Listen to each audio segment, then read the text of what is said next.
The Sonic movie would be announced in 2014, and here we discover that the movie was a live-action CGI film similar to Smurfs and Alvin and the Chipmunks. It was at this point where fans began to speculate on what Sonic in live action could possibly look like, especially since the only other example we had was a live-action fan film where Sonic understandably looked strange when compared to his surroundings.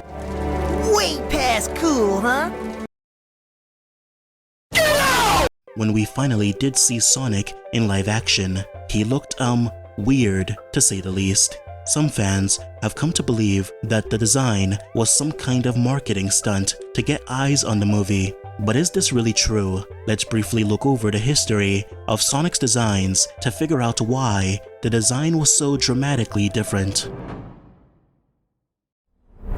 The first design for the movie was this one, revealed in a poster that was leaked sometime in 2018. Now we can discern a lot of details about this particular conceptual poster. There's of course Chris Pratt playing the titular cop, as at the time, no actor had landed the role. They were using a series of placeholder actors they might get, and most notably, Sonic. First, there's his shoes, which are very different from the final design, with a prominent white curved arc coming from the heel. The eyes are relatively large. Not huge, but it's a good trade-off between the original look and live action. According to Tim Miller himself, when they redesigned the Sonic, Sega was not a fan of the separated eyes, but Miller felt this choice was needed to make the look work in live action. Finally, and most notably, Sonic in this poster is more chubby. His mouth area is larger, so is his body, and the nose is rounder as well. We know for sure that a form of this Sonic design was used during very early production.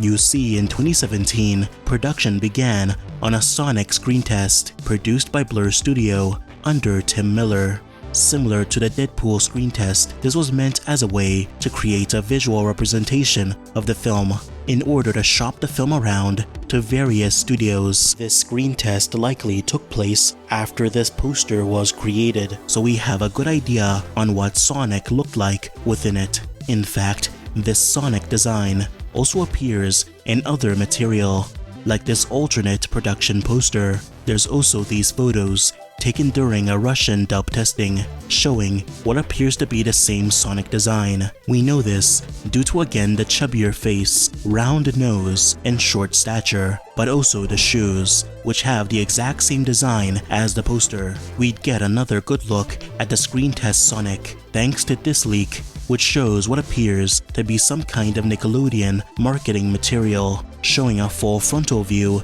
of Sonic running down a road. Now it's unclear if this test footage was ever released to the public. If it was most likely at CCXP 2018, as a Sonic teaser was reported to have been shown there, and many people who saw it state that Sonic in the teaser looked cute with realistic CGI. But to this day, this original teaser has never been released to the public. It's unclear when they decided to ditch this Sonic look, but what we do know is that this look would no longer cut it, and the design would go through a major overhaul. At some point during production, this chubby face look for Sonic would be replaced by something a bit more uncanny. Sonic's body was made to be skinnier, taller, and more athletic.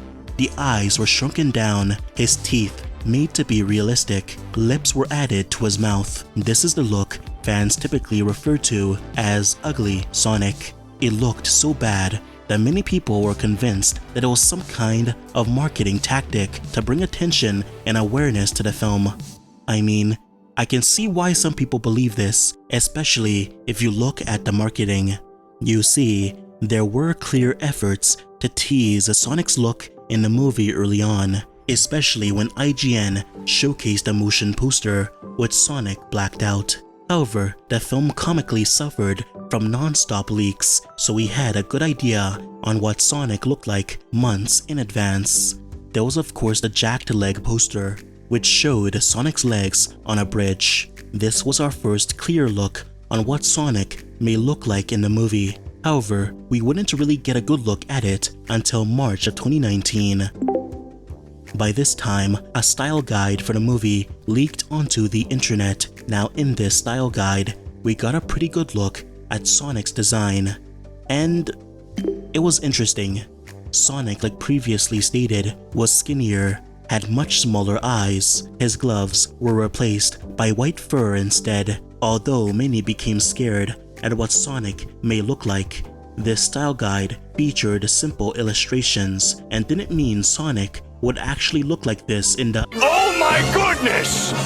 Okay, so Sonic not only looked like how he does in the style guide, but actually much worse than we expected. The style guides were indeed illustrations, just how bad Sonic would look in live action. In fact, he looked so bad that again fans believed he was designed that way on purpose as a sort of marketing strategy that would explain why so many leaks were taking place at the time.